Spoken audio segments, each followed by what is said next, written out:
우연히 제가 그런 걸 봤습니다. 삼성 이건희 회장님이 식사를 마치시고 매장에 들어가셨는데, 매장에 가서 직원에게 친절하게 물으셨답니다. 당신 수습이 어디십니까? 그랬더니, 당신이 그런 건 알아서 뭐 하려고 그래요?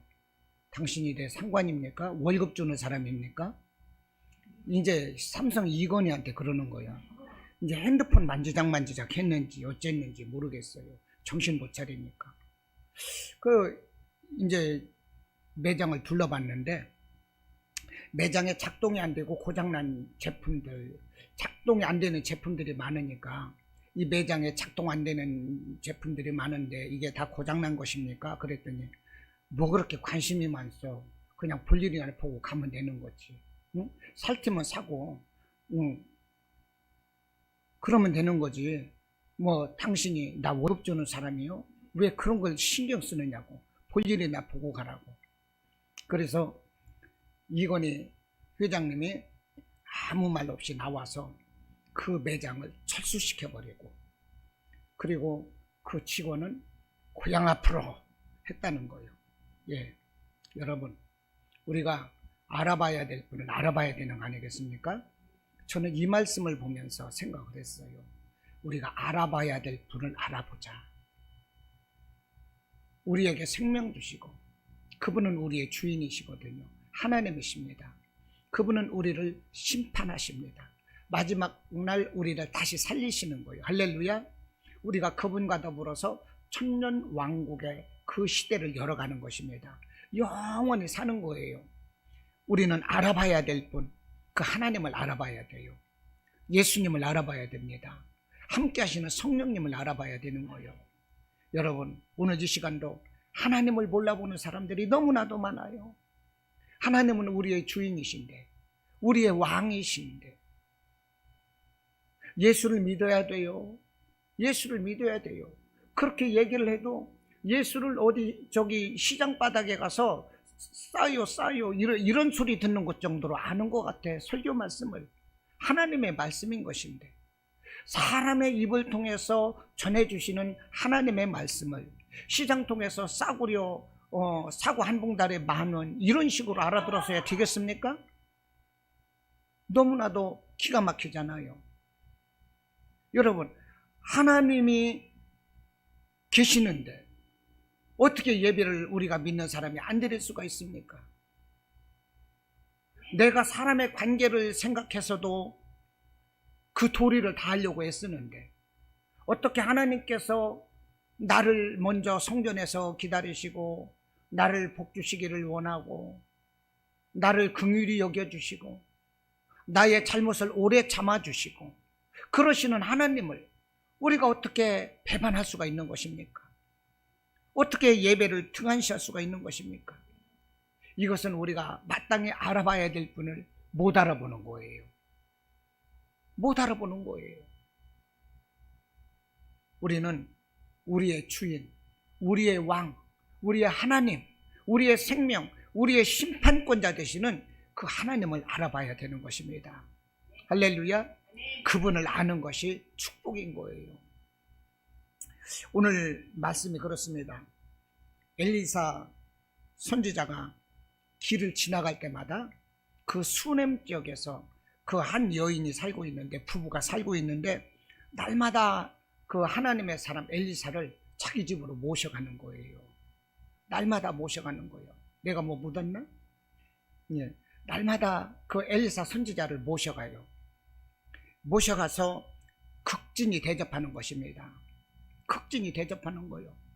이 엘리사 선지자는 이 수넴 지역을 이렇게 직선으로 가는 이 길도 있을 것인데, 이 여인이 얼마나 하나님의 사람을 모시고자 했던지 그 여인의 간청에 못 이겨서 그 여인을 바라보는 것이 너무나도 기쁘고 흐뭇해서 늘 그 여인의 집에 들어가서 묵고 쉬고 음식을 드시고 이렇게 하셨다는 거예요.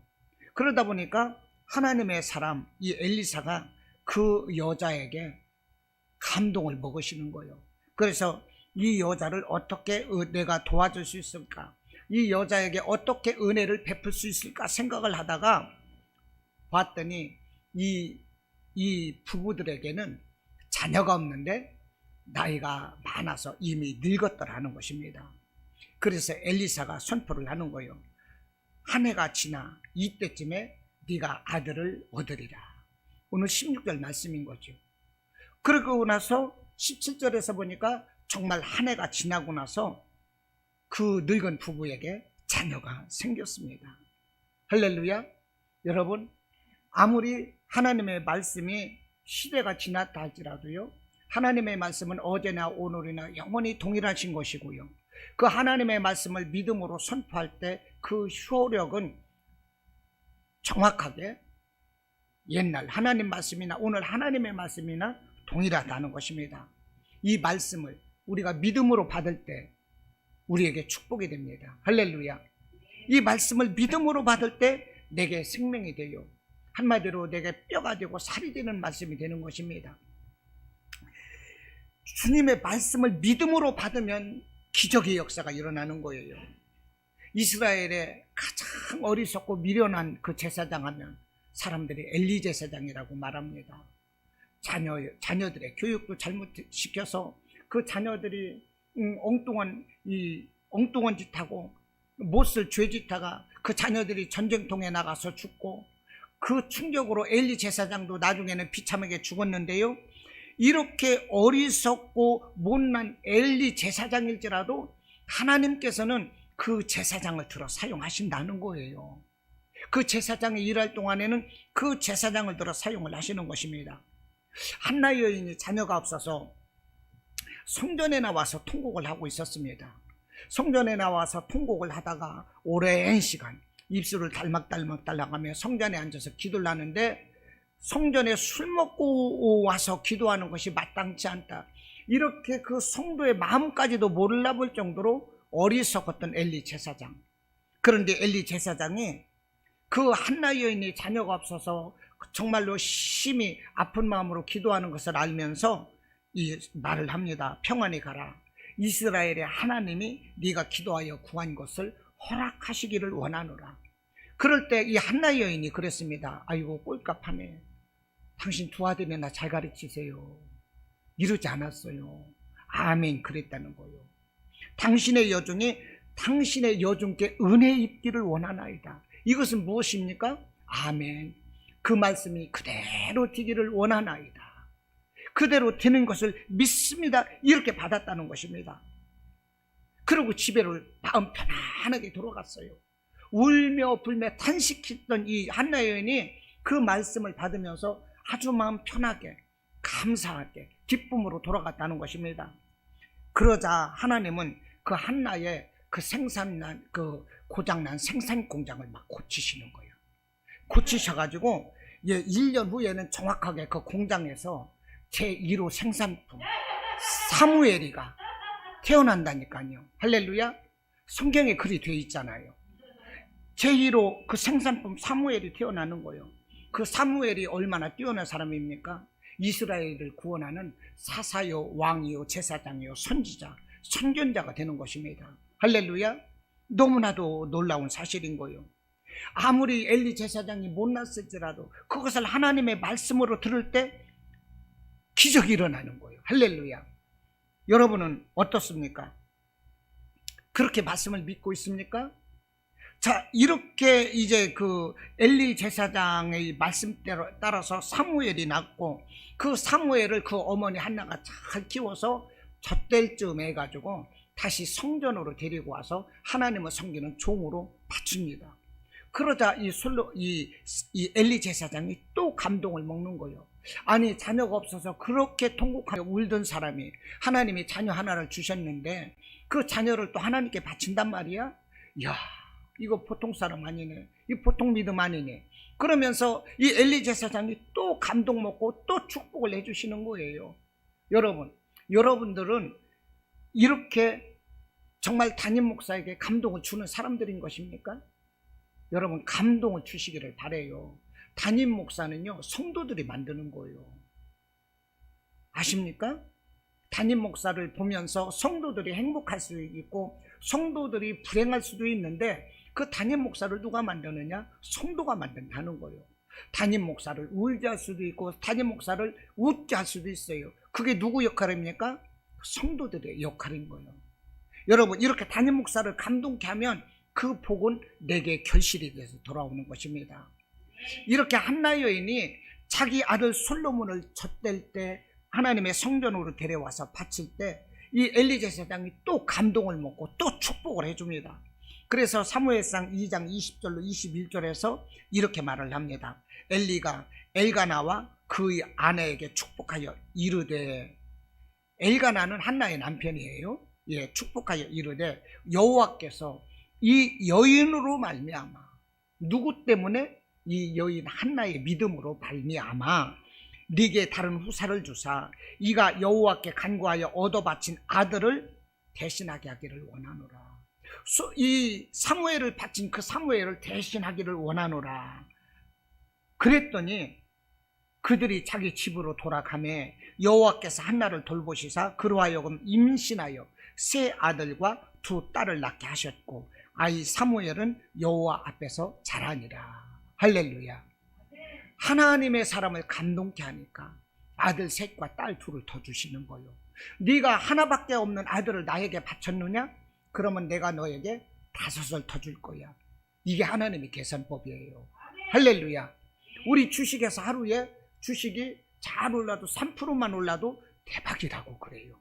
3%씩 열을 오르면요 얼마요? 30%인 거예요. 그런데 오르기만 합니까? 내리기도 하고 거꾸로 쑤셔 박는 게 태반인 거죠. 그런데 우리 하나님은 0.5%, 3% 이렇게 안 따져요. 30%에 60배, 100배. 할렐루야. 이분이 하나님이요. 이분이 하나님이시라니까요. 이것이 하나님의 계산법인 거예요. 여러분, 믿는 자에게 복이 있는 것입니다. 믿는 너희에게 복이, 믿는 자에게 복이 있느니라. 예수님의 말씀인 거예요. 할렐루야. 여러분, 하나님의 말씀을 믿으시기를 주님의 이름으로 축원합니다. 말씀을 믿음으로 인하여 주어지는 말씀, 선포되는 말씀이 하나도 땅에 떨어지지 않고 내게 거둘 수 있는 은혜가 있으시기를 주님의 이름으로 축복합니다. 할렐루야. 자, 오늘 본문의 말씀, 이제 엘리사의 이야기예요. 열왕기하 4장을 읽었습니다.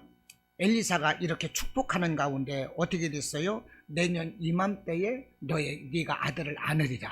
그런데 정말로 노인네들이 망령도 아니지 아들을 낳았어요. 하나님의 축복인 거죠. 이렇게 축복 가운데 아들을 낳았는데 이 아이가 어느 날 갑자기 아이고 머리야, 아이고 머리야 그러더니 머리가 아프다고요. 그래서 그 아이를 아버지하고 놀다가 머리야 머리야 하니까 엄마에게 보냈는데 이 엄마의 무릎에 앉아있다가 이 아이가 그냥 죽고 말았어요. 그러니 그 어머니의 그 상실감이 얼마나 컸겠습니까? 아이고 머리야 그러는데 그 엄마가 무슨 짓을 안 했겠습니까? 우리 애기 왜 그렇게 아프지? 그러면서 머리도 만져 지압도 해주고요, 토닥토닥도 해줬었고요, 별짓을 다 해줬을 거예요. 그런데 이 아이가 자기 무릎에 안겨서 죽었어요. 엄마로서 내 생명까지도 대신 주고 싶은데 그 아이가 죽었어요. 그때 그 아이 엄마의 마음이 얼마나 아팠을까요? 내 생명을 바쳐서라도 이 아이를 살리고 싶은데 이 아이를 살리지 못하는 그 엄마의 마음이 얼마나 여러분 슬펐을까요? 여러분, 이것이 우리 인간의 연약한 한계 아니겠습니까? 연약한 한계인 거예요. 엄마는 기적을 일으켜요. 엄마는, 여자는 약하지만 엄마는 강해요. 그런데도요 이 아이를 살리지 못했어요. 여러분, 이것이 무엇입니까? 우리 연약한 인간의 한계인 거예요. 할렐루야. 우리 인간의 한계인 거예요. 그리고 그 아이가 죽었다는 게 무엇이겠습니까? 우리 사람도 죽는다는 거예요. 이렇게 축복받아야 될, 하나님의 사랑받기 위해서 태어났고 우리가 축복받으면서 이 땅을 누려야 되지만 우리도 죽을 수 있다는 것입니다. 그리고 우리도 죽은 자와 방불하다는 거예요. 살았다는 이름은 가졌지만 우리도 죽은 것과 같이 살아가는 사람들이 얼마나 많습니까? 마음의 상처 때문에 이미 그 삶은 죽은 것과 같아. 하루하루 사는 것이 기쁘질 않고 하루하루 사는 것이 지옥이라고 말하는 사람들이 너무나도 많아요. 내가 마지못해 죽지 못해 산다고 하는 사람들이 너무나도 많은 것입니다. 이 돈을 가지고서 행복한 것이 아니에요. 명예나 권세를 가지고 행복한 거 아니에요. 내가 많이 무엇을 누리고 남들보다 뛰어나다고 해서 내가 살만 나는 것이고 행복한 것이 아니다는 거예요. 마지못해 사는 사람들이 너무나도 많아요. 다 죽어 있는 거예요. 눈은 뜨고 다니고 겉으로는 치장하고 다니지만 그냥 강시와 같은 그런 사람들이 너무나도 많은 거예요. 너무나도 많아요. 그러므로 우리도 하나님을 만나야 돼요. 할렐루야. 살았다는 이름뿐이지 정말로 사람들 앞에 죽은 사람이면서 살아있는 것처럼 우리가 살아갈 뿐이지, 이렇게 불쌍한 우리들이, 죽은 것과 같은 불쌍한 우리들이 다시 살아나자는 것입니다. 그래서 오늘 말씀의 제목이 죽음에서 다시 살아나십시오. 할렐루야. 우리는 죽음에서 다시 살아나야 되는 것입니다. 할렐루야. 이 아이가 어머니 무릎에 앉아서 머리야 머리야 그러더니 이제 죽었습니다. 그런데 이때 그 어머니의 반응이 정말로 놀랍더라는 거예요. 이 어머니의 반응이 너무나도 놀라워요. 이 죽은 아이를 하나님의 사람 엘리사 선지자가 묵었던 그 방 안에 침상 위에 올려놓고 문을 닫고 나오는 거예요. 그러고 나서 즉시로 엘리사를 찾아가는 것입니다. 그 수넴에서부터 엘리사가 묵고 계시는 이 갈멜산까지는 24km예요. 그래서 남편에게 말을 보내라, 사환을 보내라 그러면서 그 죽은 아이를 하나님의 사람 엘리사가 묵던 그 방 침상 위에 눕혀두고 문을 닫고 나와서 이제 어떻게 해요? 엘리사를 찾아간다 하는 것입니다. 보십시오. 아들이 죽었으니까 해야 될 일이 얼마나 많겠어요? 우선 당장에 땅을 치고 통곡을 하겠죠. 그러지 않겠어요? 그런데 이 수넴 여인은 하나님의 사람을 찾아가는 거예요. 문제 앞에서 하나님의 사람을 찾아가는 거예요. 이게 뭡니까? 문제 앞에서 기도하는 거 아니겠어요? 내게 절망적인 상황 앞에서 낙심하고 포기하는 것이 아니라 하나님을 찾는 거예요. 이게 중요한 거예요. 예수님께서도 그랬습니다. 예수님이 죽으실 때 많은 여인들이 울 때 너희들은 나를 위하여 울지 말고 너희 자녀를 위하여 울라, 그렇게 말씀을 하셨어요. 할렐루야. 여러분, 우리가 자녀를 위해서 하나님께 기도하고 자녀를 위해서 내가 믿음에 바로 되고, 이것이 부모의 사명인 거예요. 부모가 자녀를 위해서 어떠한 유산을 물려줄 것입니까? 많은 재산을 물려줄 것입니까? 그보다 더 소중한 것은 자손들을 잘 가르쳐야 되는 것이고요. 그리고 믿음으로 양육해야 되는 거예요. 그것이 최고예요. 자녀를 위해서 우리가 애써야 된다니까요. 이 수넴 여인이야말로 그와 같은 교훈을 우리에게 가르쳐주고 있는 것입니다. 할렐루야. 자, 이 자기 아들이 죽었어요. 이 죽은 아들을 이제 그 엘리사가 묵던 침상 위에 올려두고 누이고 문을 닫고 이제 엘리사를 찾아갑니다. 우리 성경을 한번 보겠습니다. 21절과 22절을 한번 보겠습니다. 21절과 22절, 아니 20절부터 아예 보겠습니다. 이해하기 좋게 20절 보면, 곧 어머니에게로 데려갔더니 낮까지 어머니 무릎에 앉아있다가 죽은지라, 이렇게 죽었습니다. 자, 21절에서 그의 어머니가 올라가서 아들을 하나님의 사람의 침상 위에 두고 문을 닫고 나와 그 남편을 불러 이르되 청하건대 사원 1명과 나귀 1마리를 내게로 보내소서. 내가 하나님의 사람에게 달려갔다가 돌아오리이다, 이렇게 말하죠. 예, 그리고 나서 24절을 보겠습니다. 이에 나귀의 안장을 지우고 자기 사원에게 이르되 몰고 가라. 내가 말하지 아니하거든 나를 위하여 달려가기를 멈추지 말라 하고, 이러면서 이제 갈멜산으로 하나님의 사람에게로 이제 가는 것입니다. 자, 우리가 21절, 22절, 24절을 별도로 봤는데 이 말씀을 요약해서 말씀드리자면 그래요. 이 여인은 아들이 죽었는데요, 남편에게도 알리지 않았어요. 사환 한 사람과 나귀를 보내라고 그럴 때 왜 가느냐, 어디에 쓰려고 그러느냐 이렇게 말을 할 때 이 여인은 이 남편이 이것을 물었다는 것은 남편이 지금 알지도 못한다는 거예요. 왜 말을 안 했을까요? 아들이 살아날 것이라는 믿음이 있기 때문에 말할 필요가 없는 거예요. 뭐 살릴 것인데, 하나님이 살릴 것이기 때문에 아들이 살릴 것이라는 믿음으로 남편에게도 말하지 않았다는 것입니다. 여러분, 그리고요, 어떠한 문제가 있을 때 우리는 하나님께 기도할 것이지 사람에게 이러쿵저러쿵 왈가왈부하지 말라는 얘기요. 시험거리가 되는 거예요. 시험거리가 돼요. 우리가 하나님께 기도하면 돼요. 우리가 기도의 제목이 있어도요, 서로가 내놓고 기도의 제목을 내놓고 서로가 이렇게 기도해도 돼요. 그런데 많은 사람들이 구역 예배라든지 셀 예배라든지 이런 걸 하면서 자기 기도 제목을 내놓고 얘기를 했는데 나중에는요, 그 기도 제목 내놓는 것이 여기저기 공론화돼서 돌아다니고 있어요. 그래서 시험당해서 떠나는 사람도 많아요. 그래서 특별한 것은 담임 목회자에게만 얘기하십시오. 저는요, 제게 생담하는 거는요, 저는 우리 집사람도 모릅니다. 제가 광명시에서 목회할 때 10년간 목회하고 왔는데요, 우리 여전도사님이 어떤 분이셨고 다른 분이 어떤 분이셨던 것을 우리 집사람도, 아이고 이거 지금 듣고 있는데 말을 안 했어요. 저는 제게 상담한 거에 대해서는 저 혼자만 압니다. 여러분, 우리가 문제가 있을 때 하나님께 1대1로 하나님께 얘기해야 되는 것이지 사람들한테 떠벌려서는 은혜가 안 되는 거예요. 은혜가 안 되는 거예요. 하나님께서 아브라함에게 너의 아들을 모리아 산에 대해서 바치라고 할 때 아브라함 보십시오. 그 말을 자기 부인에게도 말하지 않고 그 아들만 데리고 오는 거예요.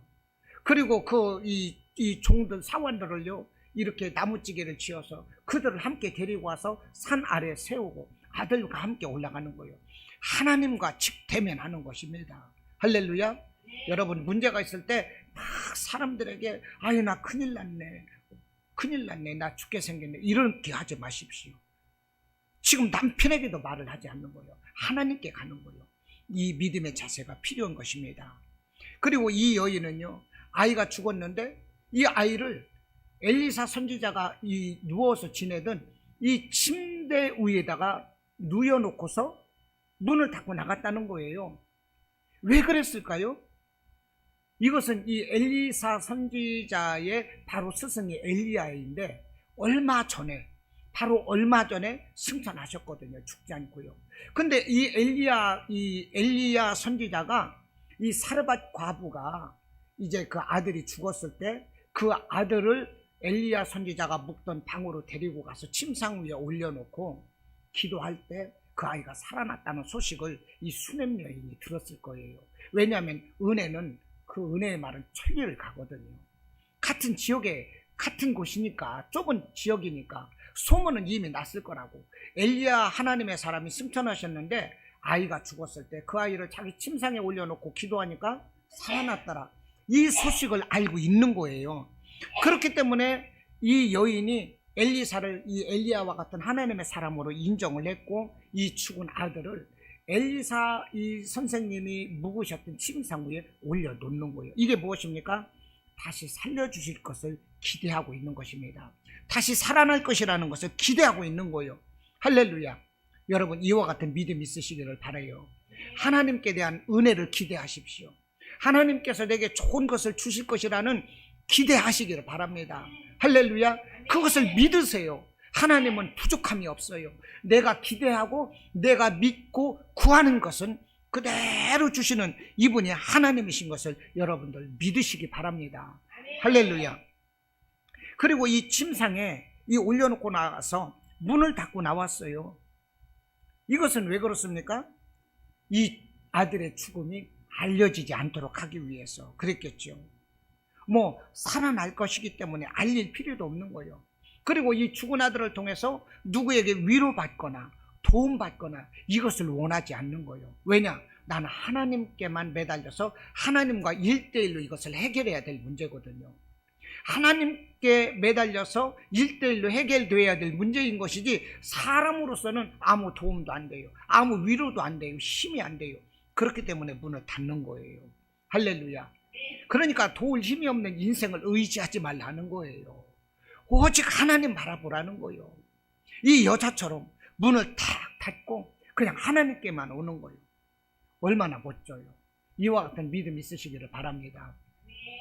그리고 또 주목할 것이 있습니다. 22절 보면 남편이 이제 사원 한 사람과 나귀를 보내소서. 그러니까 23절에 그럽니다. 그 남편이 이르되 아니 오늘 초하루도 아니요 안식일도 아닌데 그대가 오늘 어찌하여 그에게 나아가고자 하느냐, 이렇게 묻는 거예요. 아니 예배드리는 날도 아니고 아무 절기도 아닌데 왜 갑자기 가려고 그러지? 이렇게 묻는 거예요. 그때 22절에서 뭐라고 말씀을 합니까? 내가 하나님의 사람에게 달려갔다가 돌아오리이다. 이제 그 이전에 이제 이런 것을 이제 나에게 이런 것을 부탁을 할 때 그러는 거예요. 내가 하나님의 사람에게 달려갔다가 돌아오리이다.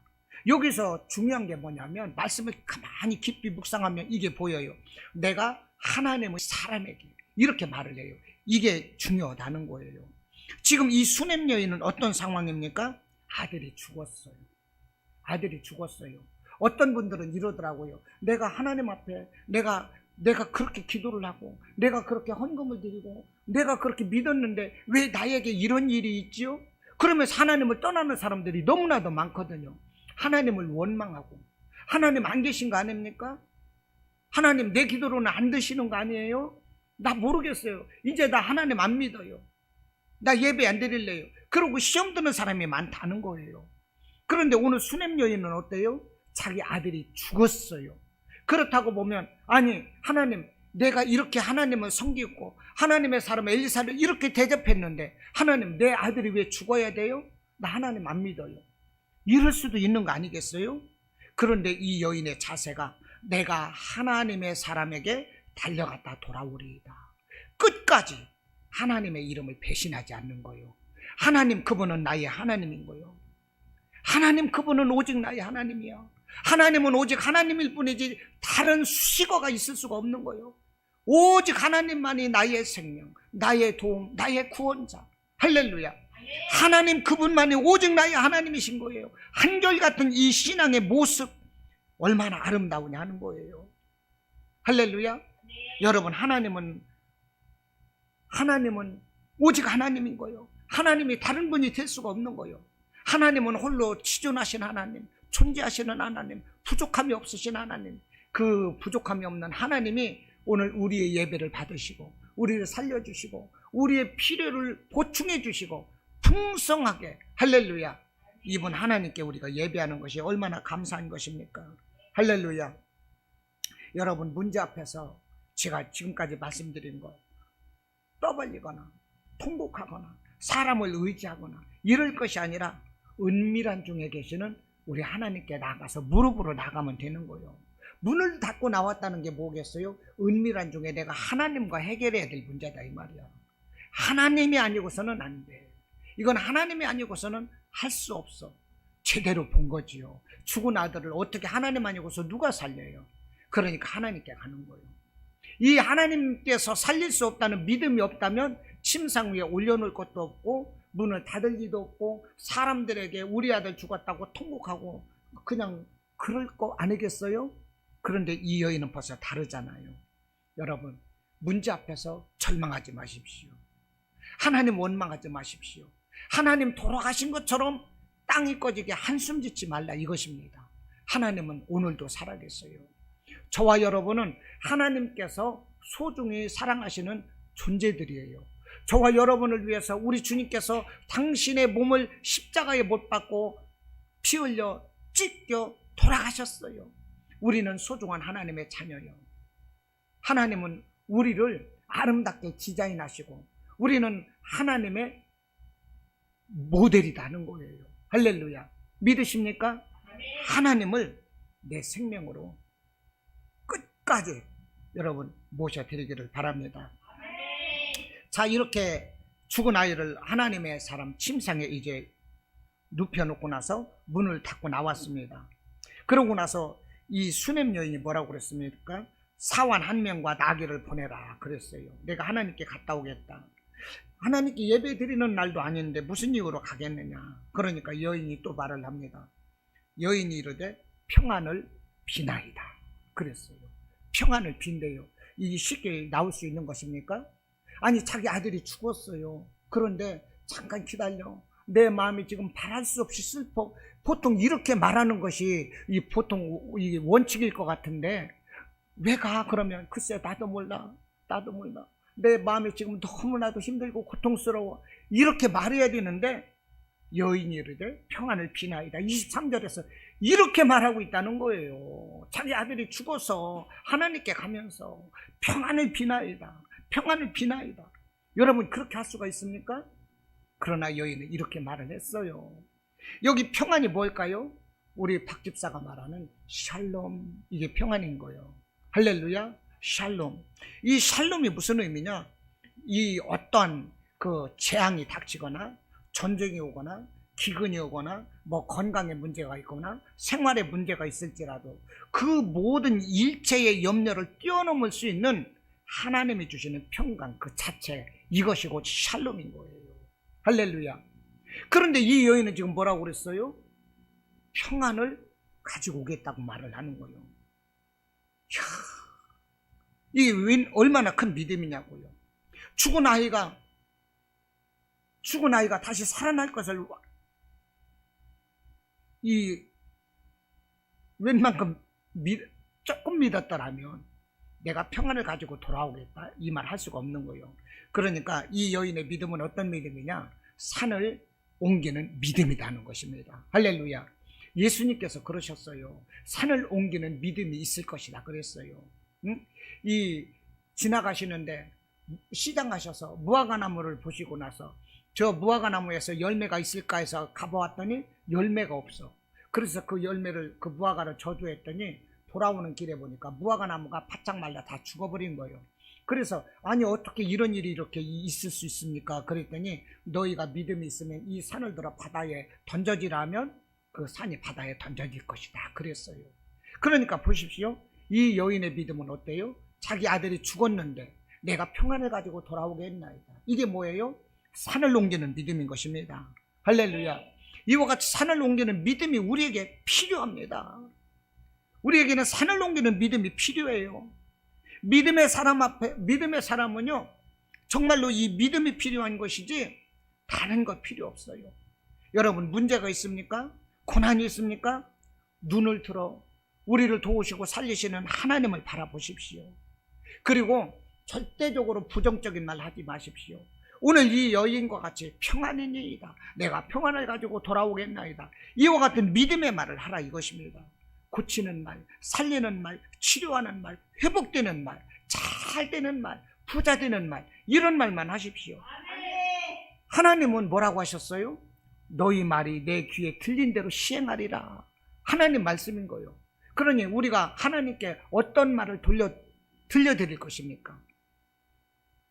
좋은 말 들려드려 보내야죠. 그래야 우리에게 기적이 일어난다는 거예요. 또 24절을 보시겠습니다. 24절을 보면 나귀에 안장을 지우고 달려가라 그러죠. 내가 말하지 아니하거든 달려가기를 멈추지 말라. 그런데요, 이 나귀에 안장을 지우고 이 말이 뭐냐면, 이 원어를 해석하면 이 누구에게 사환에게 안정을 지워라 명령하고 시키고 이럴 시간이 없는 거예요. 이 수넴 여인이 얼마나 급했던지, 내가 평안이니다 이렇게 하면서도 하나님께 가기 위한 그 발걸음이 얼마나 급했던지 자기가 직접 안장을 얹고 그러고 자기가 올라타고 그러면 명령하는 거예요. 내가 멈추라 말하기까지는 말하지 않는 한 멈추지 말고 계속 달리라 하는 것입니다. 여러분 이것이 무엇입니까? 믿음의 여정인 거예요. 믿음의 여정에서 좌로나 후로나 우로나 흔들려서 곁길로 가서는 절대 안 되는 거예요. 우리가 3000% 빠진다고 그러잖아요. 가끔 보면 얘기하다 보면 3000% 빠지는 사람이 있어. 우리가 3000% 빠지면 안 되는 거예요. 우리가 일을 하다가도 3000% 빠지면 능률이 안 일어나요. 엉뚱한 이제 헛수고만 하게 되는 거예요. 3000% 빠지면. 우리가 믿음의 길에서 3000% 빠지지 말라는 거예요. 할렐루야. 우리가 기도를 할 때도요, 그냥 끝장을 보는 기도를 해야 되는 거예요. 할렐루야. 이 여인과 같이 아주 믿음의 끝장을 봐야 되는 거예요.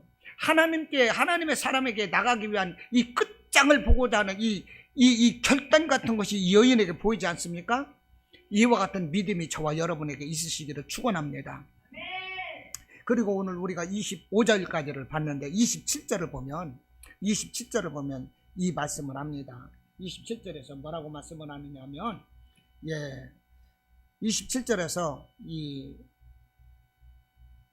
좀 끼는데 보겠습니다. 산에 4장 27절 산에 이르러 하나님의 사람에게 나아가서 그 발을 아는지라. 여기까지 이제 하나님이 선지자가 계시는 이 갈멜산에 이르러서 하나님의 사람에게 나아가서 그 발을 덥석 안았어요. 이게 무엇입니까? 하나님을 만났다는 안도감일 수도 있겠죠. 그리고 이건 뭡니까? 하나님께 간절히 매달리는 거예요. 이게 뭐예요? 하나님께 간절히 매달리는 거 아니겠어요? 당신이 내게 주신 아들이 죽었습니다. 이 아들 살릴 수 있는 분은 당신밖에 없어요. 내 아들 살려내세요. 내 아들 살려주세요. 하나님의 사람에게 지금 매달리고 있는 거예요. 여러분 무슨 일이 있을 때 하나님께 매달리시기를 바랍니다. 할렐루야. 하나님께 매달리세요. 하나님께 매달리세요. 하나님께 매달리면 하나님은 우리가 매달리는 이 기도에 응답해 주시는 거예요. 누가복음 18장에서 과부의 이야기가 나와요. 과부가 한 재판장에게 찾아가요. 매일 나 억울해요. 정말 억울해요. 그런데 이 재판장이 얼마나 나쁜 사람이었는지 하나님을 믿는 사람도 아니고 의로운 사람도 아니요. 이 재판장이 이 나쁜 사람이라서 돈을 많이 싸들고 와가지고 이 높은 이 변론을 원하거나 이런 사람들 것만 이렇게 해주고 그랬던 것 같아. 근데 가난한 이 과부가 내 억울하다고 오니까 쳐다보지도 않는 거예요. 문도 안 열어주고요. 그 여자 오면 그냥 나 없다고 말하라. 맨날 그랬겠죠. 그런데 이 여자가 맨날 와서 나 억울합니다. 내 억울한 사정을 들어주세요 하니까 하나님을 믿지도 않고 의롭지도 않은 이 재판장이 이 여자가 나를 귀찮게 하니 내가 이 여자의 소원을 들어줘서 더 이상 오지 않게 해야 되겠다. 내 이 여자 때문에 이 일을 못 보겠다. 그러면서 그 재판장이 그 여자의 억울한 사정을 들어주었다는 것입니다. 이와 같이 하나님께 간절히 매달리고 기도하면 하나님께서 응답해 주신다는 거예요. 할렐루야. 여러분 하나님께 매달리시기를 바랍니다. 무조건 매달리세요. 문제가 있을 때 성전에 나오세요. 그냥 그 자리에서 엎드리세요. 내가 어디에서 있든지 그 자리가 나의 기도 처소가 되어야 되는 것이고 하나님과 더불어 함께 하시기를 바랍니다. 할렐루야. 그러면 기적은 일어나는 것입니다. 자, 오늘 이 말씀을 통해서 오늘 우리가 또 우리에게 주는 교훈이 또 있습니다. 오늘 한 절 한 절 또 살펴봤지만 또 우리에게 주는 영적인 교훈이 있어요. 이게 뭐냐면 죽은 자와 같은 우리의 삶이다. 그러므로 하나님을 만나자. 제가 좀 전에 말씀을 드렸어요. 또 하나는 무엇입니까? 우리는 죽음을 염두에 두고 살아야 된다는 것입니다. 죽음은 멀 것 같아도요, 죽음은 누구에게나 온다는 것입니다. 할렐루야. 사람은 누구나 다 죽게 되는 거예요. 그렇게 자기 눈에도 넣어도 아프지 않을 이 아들이 죽을 줄 어떻게 알았어요? 그러나 죽습니다. 사람은 누구나 죽는 거예요. 할렐루야. 이 죽음은 누구나 동일하게 다가온다는 거예요. 창세기 3장 19절 하나님이 말씀하셨습니다. 너는 흙이니 흙으로 돌아가라 그랬어요. 흙으로 돌아간다는 게 무엇입니까? 죽음인 거예요. 사람 묻으면 흙이 되잖아요. 누구나 다 죽는 것입니다. 그리고 그 죽음 뒤에는 하나님의 심판이 기다리고 있다는 거예요. 히브리서 9장 27절 말씀에 사람에게 한 번 죽는 것은 정해진 것이요 그 후에는 심판이 있으리니 그랬습니다. 누구나 사람은 한 번 죽고 그 후에는 심판이 있는 거예요. 그러니까 영원히 살 수 있는 사람은 없어요. 영원히 살 수 있을 것처럼 착각하지 말라는 것입니다. 내게 죽음 이후의 심판이라는 이 절대적인 숙명과 진리에 대해서 우리는 심각하게 생각해야 된다는 것입니다. 그런데 사람들이 이 죽음과 이 죽음 이후의 심판에 대해서 사람들은 관심을 두지 않습니다. 왜 그럴까요? 현실에만 급급한 것입니다. 이 현실 세계에만, 내가 이 현실 세계에서 어떻게 살아야 될 것인가, 무엇이 행복하고 무엇이 성공인가, 이것만을 생각하는 거예요. 야, 힐링을 위해서 오늘 뭘 먹을까? 뭘 먹으면 날씬해질까? 박 집사한테 약을 사 먹을까? 일테면 어떻게 하면 부자 될까? 재테크가 뭘까? 우리 자녀들을 어떻게 키울까? 이런 거예요. 어떻게 하면 집 하나를 늘려갈까? 야, 요즘 집값이 내린다고 그러는데 진작에 그 팔아버릴 걸 그랬네. 뺑 이런 것만 빠져 있는 거예요. 그러다 보니까 어떻게 돼요? 죽음 이후의 세계를 까먹게 되는 거예요. 그러나 죽음은 반드시 오는 것입니다. 죽음을 생각하는 그 사람이 지혜로운 거예요. 우리 죽음 이후라는 것은 영원한 세상을 생각하는 거예요. 이 세상은 잠깐이고 죽음 이후의 세상은 영원하다는 거예요. 솔로몬이 이렇게 말을 했습니다. 전도서 7장 2절에서 초상집에 가는 것이 잔치집에 가는 것보다 나으니, 이 초상집에 가서 죽음을 생각하며 나의 삶을 생각해 보는 것입니다. 믿음을 생각하는 거예요. 그래서 모든 산 사람의 결국이 이와 같이 됩니다. 산자는 이것을 그의 마음에 둘지니라. 산자는 죽음을 염두에 두고 살려 하는 거예요. 할렐루야. 우리가 영원히 살 것처럼 착각에 빠지지 말기를 바랍니다. 죽음 이후를 생각하세요. 죽음 이후에 천국과 지옥이 있을 것을 생각하라는 거예요. 전도하다 보면은요, 죽어보지 않았는데 천국이 있는지 지옥이 있는지 어떻게 하느냐고 말해요. 근데 만약에 죽어가지고 지옥이 있어서 지옥 가면 그때 어떡할 건데? 그때는 어떡할 건데? 그때는 땅을 치고 통곡해도 안 되는 것입니다. 전도하다 보면 우리 조상이 믿지 않고 돌아가셨기 때문에 나 혼자 예수 믿고 천국 가는 것은 조상을 배반하는 것이기 때문에 내 예수를 못 믿겠대요. 불효이기 때문에. 그것이 아니에요. 부자와 그 거지 나사로와 부자가 죽었는데, 이 부자가 보니까 이 거지는 죽어서 아브라함 하나님의 품에 안겨 있어. 천국에 있어요. 그런데 이 부자는 살아서 그렇게 누렸는데 죽어서 보니까 얼마나 고통스러운지, 목이 말라서 물 한 방울 찍어서 입에 축일 수가 없는 거예요. 그래서 저 거지 나사로의 손끝에 물 한 방울을 축여서 내 혀끝을 서늘하게 해달라. 이것이 죽은 부자가 이 음부에서, 지옥에서 하소연하는 거 아니겠습니까? 그러면서 하는 얘기가, 저 나사로를 우리 집에 보내서, 우리 집에 형제 5이 있는데 이 지옥의 처참한 실상을 우리 가족들에게 말해서 내 형제들이 이곳에 오지 않게 해주세요. 이렇게 간청을 하고 있다는 것입니다. 그러니까 우리 조상들이 무슨 마음을 가지고 있느냐? 지옥에 가 있는 우리 조상들이라면 내 자식들은 이곳에 오면은 안 되는데, 이 생각을 하고 있다니까요. 그러니까 우리 조상들에게 효도한다는 건 뭐예요? 내가 예수 믿는 거예요. 할렐루야. 내가 예수 믿는 것이 우리 조상들에게 효도하는 길이라는 거예요. 우리는 죽음 이후를 생각해야 되는 것입니다. 그리고 또 우리가 하나 생각해야 할 것이 뭐냐면, 부활의 진리를 오늘 본문은 가르쳐주고 있다는 것입니다. 이 부활 진리는 이 성도들이 살아가는 삶의 힘이고 능력이라는 거예요. 우리가 부활해야 될 것을 믿기 때문에 우리가 믿음 생활을 하는 거예요. 우리가 부활 없이 믿는다고 보면 사도 바울은 그랬습니다. 가장 불쌍한 자라 그랬어요. 할렐루야. 우리에게는 부활이 있습니다. 부활이 있는 거예요. 그런데 이 부활이라는 것은 믿는 자만 부활이 있는 것이 아니라 믿지 않는 자도 똑같이 부활이 있습니다. 그래서 믿는 자는 천국 부활을 해서 영원한 생명을 얻고, 그곳에서는 슬픔도 아픔도 고통도 눈물도 없는 그런 곳입니다.